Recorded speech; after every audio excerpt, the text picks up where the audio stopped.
doesn't love a good mask? This mask is like 8 glasses of water for your skin. When your skin's dehydrated, you look dull, it looks dry, flaky, your lines look worse. This is gonna knock that out and give you immediate radiance. It has 2 key ingredients, algin and hyaluronic acid. Both are super soothing and really hydrating. Hyaluronic acid holds 1,000 times its weight in water, and you're locking all of that in with this mask. The mask comes in 2 steps. This first step is the Hyaluronic Gel Cushion, and the second is the activating powder. By combining the 2, you're driving all of those benefits into the skin. It can get a little messy, but it's part of the fun. Apply from your chin upward a nice thick layer.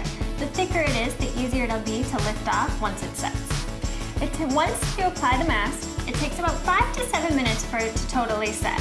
While you have the mask on, you can watch TV, take a cute selfie.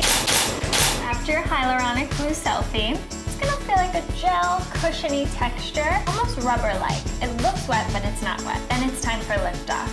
We wanna tighten in all those ingredients that the mask left on your skin. So we're gonna put a nice hydrating serum and lock it all in with a nice moisturizer.